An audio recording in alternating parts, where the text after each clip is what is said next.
list, in our number 10 spot, we have a plastic bag. It is unfortunately no surprise that on one of the deepest dives we as humans have ever been able to accomplish, along with all of the amazing new creatures and never been explored places, there would be none other than a plastic bag. In 2019, Victor Vescovo took a dive into the Challenger Deep, which is the deepest part of the Mariana Trench, which is an unbelievable feat and not an easy task, and he was rewarded by being reminded of human trash. Despite that little finding, Victor broke the record for deepest dive, which is of course amazing for scientific advancements and research. Every time someone manages to do these things that once seemed impossible, we get closer to revealing more of our ocean's mysteries that lay at the deepest points on Earth, which is very, very cool. While it would be amazing if the dives weren't plagued with plastic pollution, at least they were able to also discover a bunch of new crustaceans and give us all a little look into what life looks like in the Mariana Trench.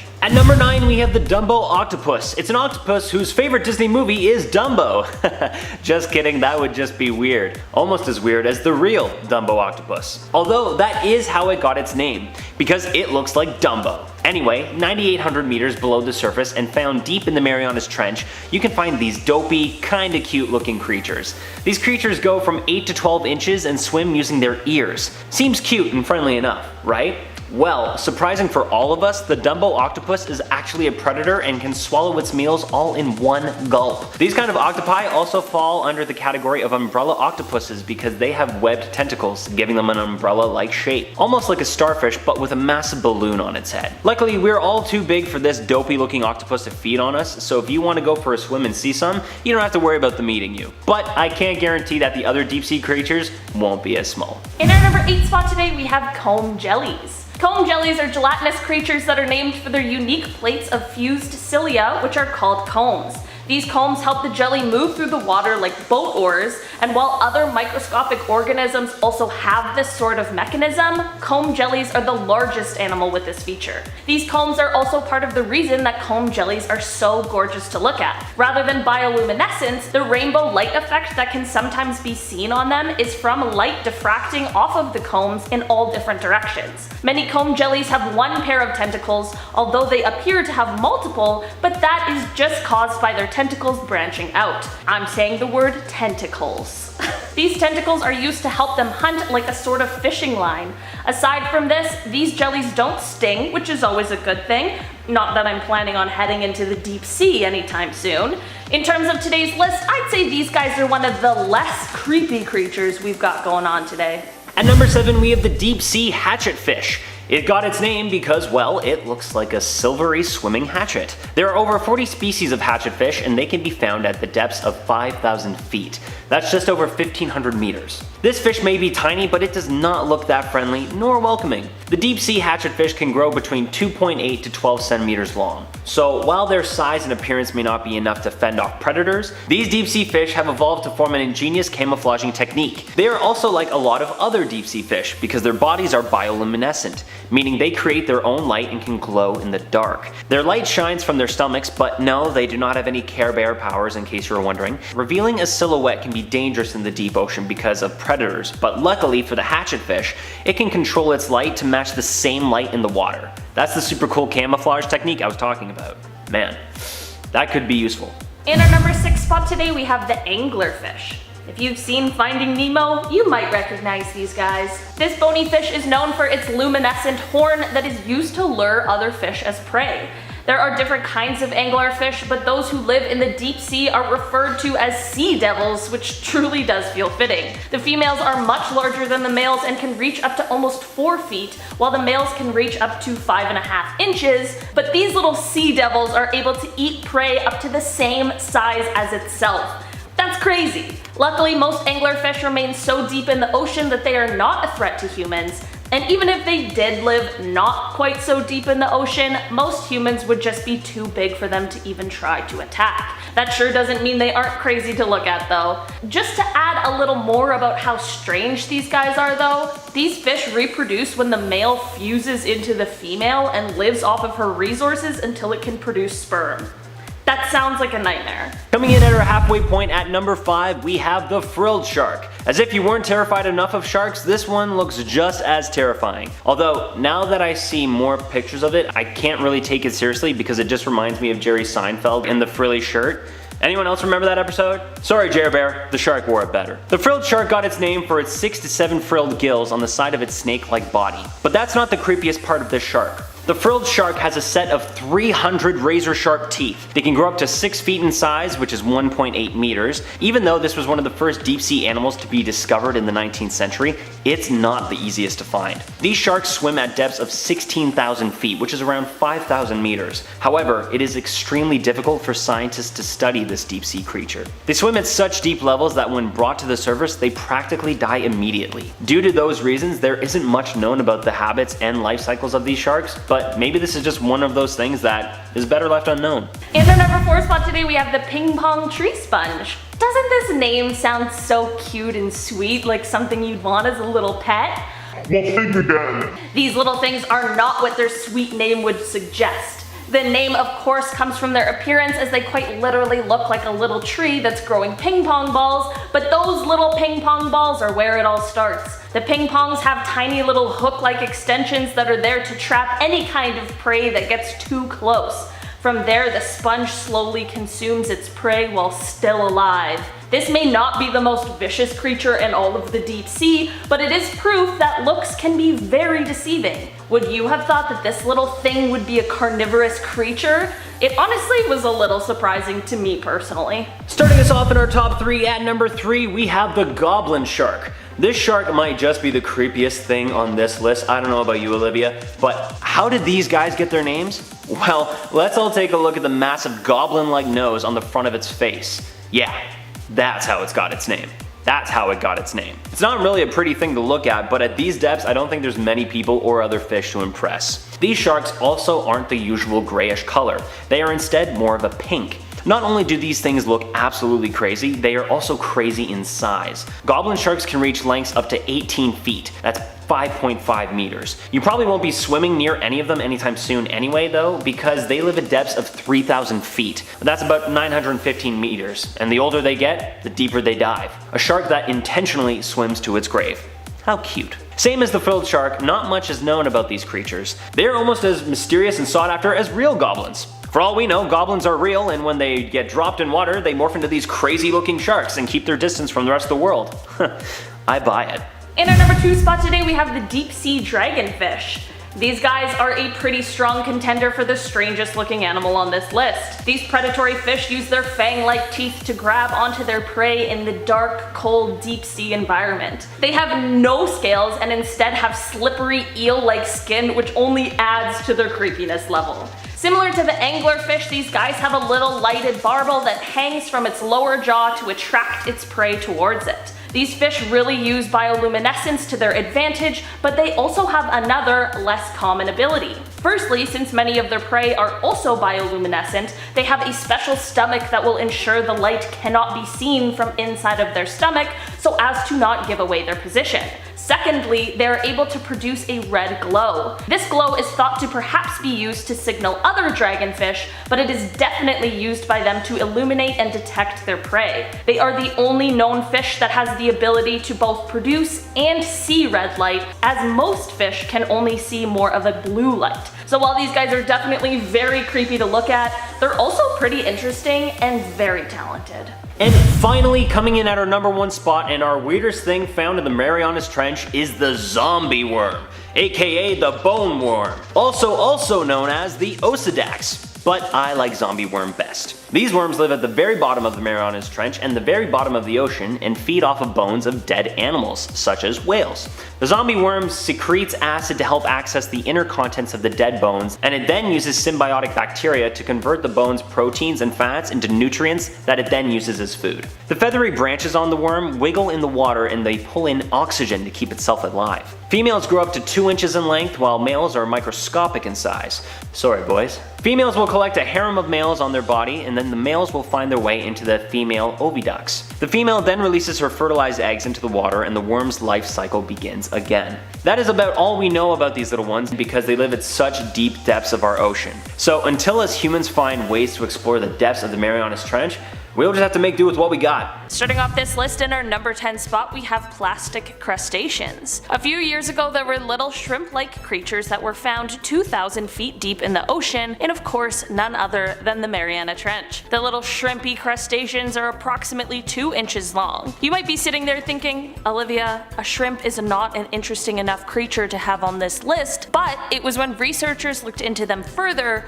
more specifically into their bellies, when things got a little weird. After further research, scientists realized that there was plastic in the bellies of all of these crustaceans. They found PET, which is a common plastic resin that is most commonly used in the fibers for clothing, packaging for food, and for plastic drinking bottles. How did we discover a new species only to realize it had already discovered our plastic pollution? Scientists are hoping the discovery will bring more widespread attention to the plague of plastic pollution across our world. It probably isn't a great sign that it's affecting our undiscovered species, even in the more difficult to reach places. In our number 9 spot today, we have the glowing jellyfish. Okay, we've all seen or at least heard of a jellyfish before, so it's not the most unusual discovery, but this fancy glowing one is definitely not your average run-of-the-mill kind of jellyfish. In 2016, scientists were surveying the waters near the Mariana Trench when they saw what looked like a glowing flying saucer, but as it turns out, it was just this new undiscovered jellyfish splayed out with its tentacles ready to catch some unsuspecting prey. Inside the bell of this jelly, you can see some bright yellow bulb-like lights and some bright red markings as well. The jellyfish also has 2 kinds of tentacles, one short and one long. No description of this guy would truly do it justice, so here's a quick video just for reference. In our number 8 spot today, we have the CASPER octopus. This is one creature that just might be the cutest on this list, and it was discovered a few years ago by a little deep diving robot called the Deep Discoverer. One day, as the Deep Discoverer is discovering things, it stumbles upon a tiny little octopus just hanging out on a flat rock all by itself. This octopus stumped scientists for a few reasons. Firstly, it kind of resembled a known common species of shallow water octopuses, but this one was found deep in the ocean. The second thing that stumped scientists was the ghostly white color they were seeing. Octopuses have certain pigments which allow them to change color, but this little guy seemingly didn't have them because he was ghostly and iridescent. At the time of the discovery, scientists were pretty sure this guy was a brand new species of octopus and even believed that it may belong to its own genus as well. In our number 7 spot today, we have the Mariana snailfish. In May of 2017, the Mariana snailfish was caught on film at a depth of 8,178 meters in the Mariana Trench. At the time, this was the deepest fish ever recorded, which was a huge step forward for science. The fish was captured on video by a special little lander robot that was specifically designed for the crushing pressures of the deep sea in depths below 600 meters. The camera apparently had some sort of mackerel bait in order to entice the deep sea dwellers into getting close so the camera could get a good look at them. While this snailfish was an already known species, this video was able to catch it swimming 100 meters deeper than it ever had been found before. Was this guy just swimming to the beat of his own drum? Was he just desperate for the bait? Or maybe we just didn't previously know that these guys went that deep. The possibilities are endless. In our number 6 spot today, we have the FANGTOOTH. These creepy deep sea dwellers are exactly the kind of thing that you would think lives in the deep, dark depths of the Mariana Trench. I truthfully think that they are so frightening, so I really hope that they just stay down there. These fish are named after their teeth, which totally makes sense considering the fact that these guys have teeth so large that in relation to their body size, they're the largest in the ocean. These guys have to have a special little pocket in the roof of their mouths which are used to store their teeth so that they can actually close their mouths. That is both disgusting and horrifying. The good news is that these guys do not have very good eyesight at all, but I guess with teeth like that, who needs eyes? It is currently believed that these guys hunt by just bumping into their prey, sensing vibrations and movements in the water. All I'm saying is that the Mariana Trench is definitely staying off of my list of travel locations. In our number 5 spot today, we have the sponge. I don't know what it is about them, but sea sponges seriously gross me out. So, to my dismay, in 2015, deep sea researchers stumbled across an insanely huge sponge deep in the ocean. And when I say insanely huge, I'm talking about the biggest one we've ever found, the size of a van kind of huge. This thing looks like a huge brain and is approximately 11.5 feet long, 6.5 feet high, and almost 5 feet wide. Researchers explained that huge sponges like this one are integral to providing key ecosystem services like filtering a ton of seawater, as well as the fact that they act as a habitat for a ton of different invertebrate and microbial species. Sea sponges are apparently really difficult to date, but it is known that some can live as long as 2,300 years, which is insane. So I guess while they look ultra weird and really freak me out, they aren't all that bad and do some really important work. Just another case of not judging a book by its cover. In our number 4 spot today we have the GRANROJO jellyfish. These guys were first discovered in the mid-1990s and weren't officially categorized as a new species until 2003. Not only did their discovery come with a new species classification, but also a new subfamily. The species was originally being called Big Ugly, which seems like an unnecessary roast, but after some time it was much more affectionately named Big Red. These guys are the largest of all sea jellies, growing to be around 76 centimeters in diameter. They have 4 to 7 fleshy arms rather than the tentacles we're used to seeing on jellies. While most jellies are transparent, these guys are red all over. Because of their deep sea habitat, there is still so much we don't know about them, and only 23 have ever been actually found and identified. So while the research is currently lacking, scientists are doing their best to get us some more answers on these big red jellyfish. In our number 3 spot today we have the BARRELEYE. Okay.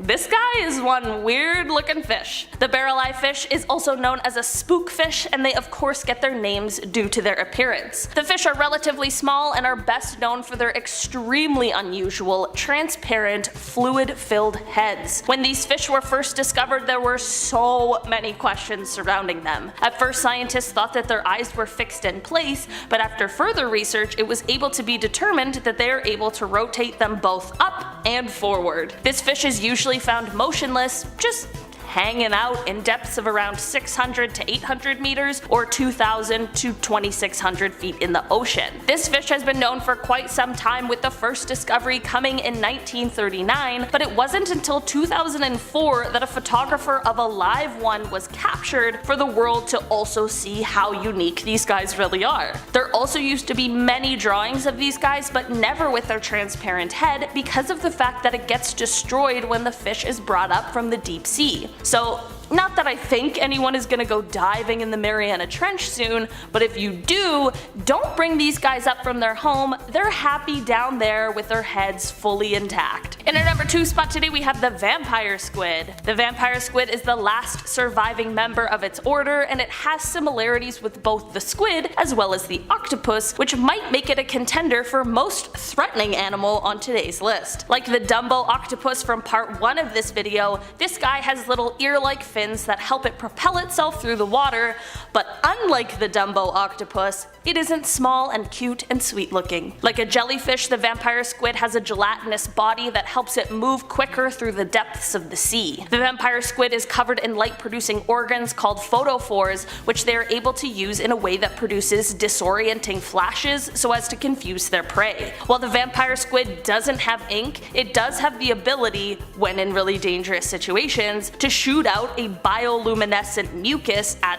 whatever is attacking it. Also, the squid is able to regenerate its arms. So I think this all goes to say that if you were in a fight with a vampire squid, I really hope you came prepared, because he sure did. In our number 1 spot today we have the ghostfish. Okay, well of course I had to end off today's list with just one more deep sea ghostly creature, and this one is actually super cool. This little ghostfish was caught on camera in 2016 as it was casually swimming along a ridge around 8,202 feet or 2,500 meters deep in the ocean. The fish is around 10 centimeters long and has translucent, scaleless skin and the creepiest, colorless eyes on any fish I've ever seen. Here's the craziest thing about this whole ordeal though. This was the first time a live fish from its family has ever been seen before. This little fish swimming along, minding his own business, has absolutely no idea that he was a huge discovery for the human scientists on land. There is still so much that is left a mystery about these guys, but any kind of new discovery is most definitely always a step in the right direction. Starting off this list at our number 10 spot, we have gigantic amphipods. Amphipods are shrimp-like creatures that are usually less than 10 millimeters or 0.4 inches long. That all changed when these deep-sea dwelling amphipods were located, however, with their massive selves measuring around 28 centimeters long or 11 inches, with the largest one ever found coming in at an insane 33 centimeters or 13 inches long. Like, imagine a shrimp the size of your forearm. These guys are basically the largest amphipods ever recorded, and they've only been found at some of the greatest depths of our oceans. The first specimens of this species were collected at the end of the 19th century, and they are usually found in abyssal plains in both the Atlantic and the Pacific Ocean, but of course, considering what we are here talking about today, they are also found in the Mariana Trench. Other than their crazy size difference, these guys are a lot like other amphipods, so it's unclear exactly why they're so large. These guys are basically like the Shaq of the amphipod world. In our number 9 spot today we have the FANFIN sea devil. These guys are a type of anglerfish, which we talked about in part 1, but these guys truly need their own moment to shine. They have a bioluminescent lure which they use to both attract their prey as well as keep themselves from becoming the prey. These fish have little hairy spikes all over their body which are used as sensors to help the fish balance as well as helping the fish check the water surrounding it. Kind of like the whiskers on a cat, but much less adorable and cuddly. These guys, their hairy spikes and their sharp teeth are absolutely terrifying to look at, but the good news is that they're relatively quite small. The females of this species are 6 to 8 inches long, and the males are even smaller, usually only measuring about half an inch in length. In our number 8 spot today we have the lanternfish. These guys get their name from their bioluminescent abilities, as they have tiny organs called photophores located on their head, underside, and tail. Like many other bioluminescent sea creatures, they use their light to attract their prey, but it is also thought that the lanternfish might use their light to also signal other lanternfish during mating. Apparently lanternfish are the most common of all deep sea fish, and they play an important role as the prey for other larger deep sea fish. One thing that these fish do, which is unlike any other on this list, is that while during the day they are in the deepest depths of the ocean, during the night they prefer to swim a little closer to the surface in order to feed. It is thought that they do this to follow the path of plankton, which is their main food source. It is also thought that this migration pattern might help them avoid becoming lunch to squid and penguins, which are their main predators. Another interesting thing about them is that different species of lanternfish have been known to almost layer themselves at different depths, which is thought to possibly help reduce competition between species. In our number 7 spot today we have FORAMINIFERA. These guys are giant single-celled organisms that are kind of like oversized amoebas, and they can be found in the sediment on seabeds throughout the world. In 1995, however, when Japanese researchers were able to collect samples of sediment located in the Mariana Trench, they found 432 living ones. I know I made these guys sound really large before, but I just mean large in terms of the single-celled organism world. They're still super tiny, and they are usually found with a hard outer shell, but not the ones found in the trench. These guys have basically found a way to adapt by building their own shells from proteins, organic polymers, and even sand. The ones most commonly found in the Mariana Trench are called xenophyophores, and these guys use the fact that grains of sand are mostly made out of silicon dioxide, which is the main constituent of glass, to their advantage. They basically glue sand from ocean sediments, cast-off shells, and microbial skeletons to make their own kind of pressure-proof shells. So I guess they're the engineers of the deep sea? In our number 6 spot today we have the football fish. Just another member of the anglerfish family. These guys of course get their name from their football-like shape.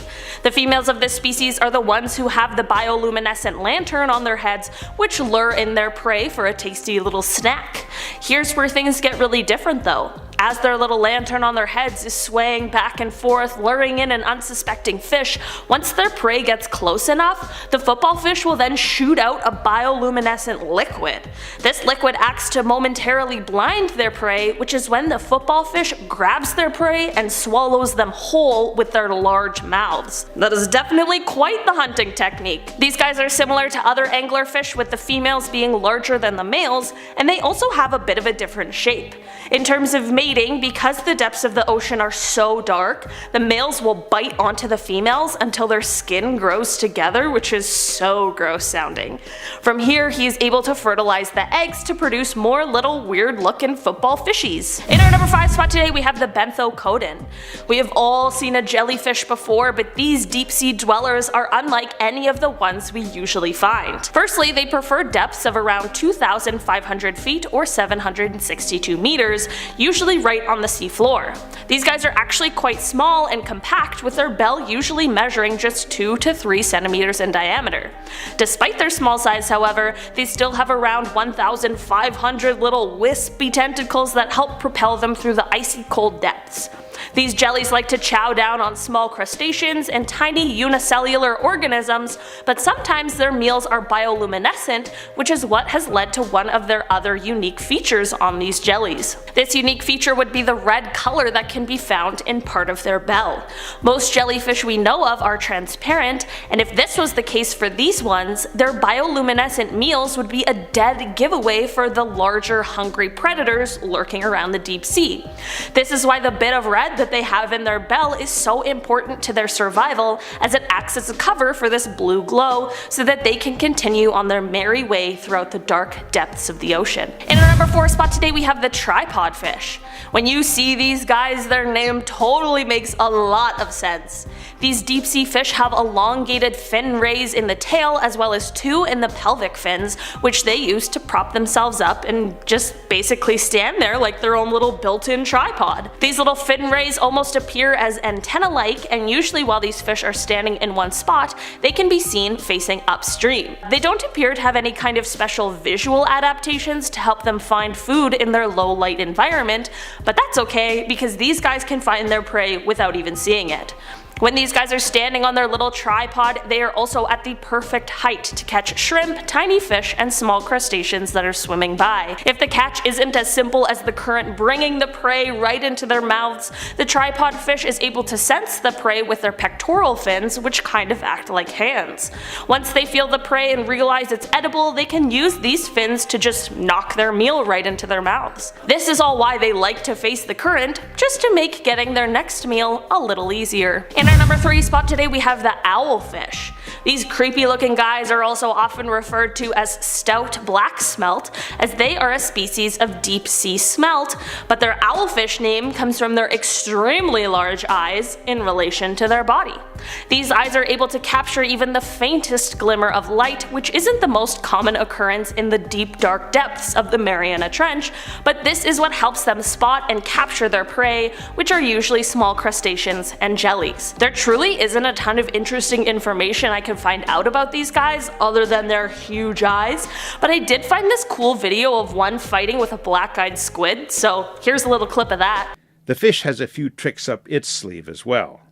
Owlfish have a very quick escape response, and with a flick of their tails, they can dart out of reach of a striking squid. In our number 2 spot today, we have the telescope octopus. There has been a kind of octopus on every part of this list, so we have got to keep the tradition alive and talk about the weird but interesting telescope octopus. These guys got their name for their unique protruding eyes, which haven't been seen in any other kind of octopus ever before.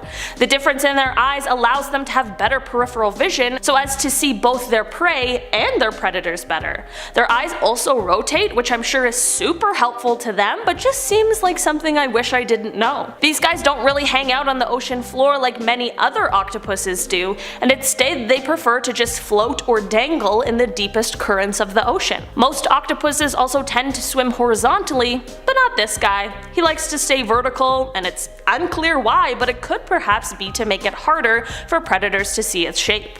The telescope slope octopus has nearly transparent skin, and in between each of the 8 tentacles, there's a delicate webbing that fully makes it look like some kind of ghost. In our number 1 spot today, we have aluminum-plated amphipods. Okay, so we talked about the ginormous amphipods before, but now we have another, smaller, but equally as cool kind. These guys are found not only in the Mariana Trench, but in the Challenger Deep, which is the deepest part of the trench. Amphipods usually have shells made out of calcium carbonate, but the extreme environment in these guys' habitat make their shells basically just dissolve. They of course can't just be walking around naked and shellless, so what do? They adapt in order to preserve their shells. After collecting some of these guys from the deepest part of the ocean, scientists were able to realize that their exoskeleton contained aluminum on the surface, which then led to the question, how did these guys find the metal since it's so sparse in seawater?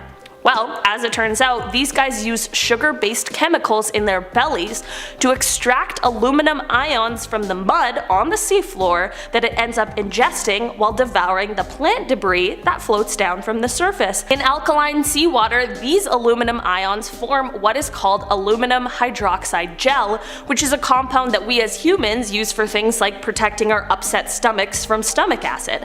This gel then coats their shell and acts as a type of chemical protection so as to keep the calcium carbonate exoskeleton from dissolving. I don't know guys, I just think that's one of the coolest things I've ever heard a shrimp do. This is the first known amphipod to do something like this, and these guys are now an important part of researching how maybe one day we can find an environmentally friendly way to produce aluminum. Alright guys, that has been our list for today. Thank you so much for checking it out. Let me know down below in the comments which one of these little creatures that we talked about today was your favorite. Last time mine was the ghost fish. I think this time mine is the aluminum shrimps. I really like them. I just think that's so cool. I've been your host today, Olivia Kozlowski, and I'll see you next time. Bye. Okay, foraminifera. I said this so many times to myself in my little head at my desk. I was like, you're not gonna go in and not know this one. But I probably am still saying it wrong. Foraminifera. Firstly, they prefer depths of around 200, I can't read numbers.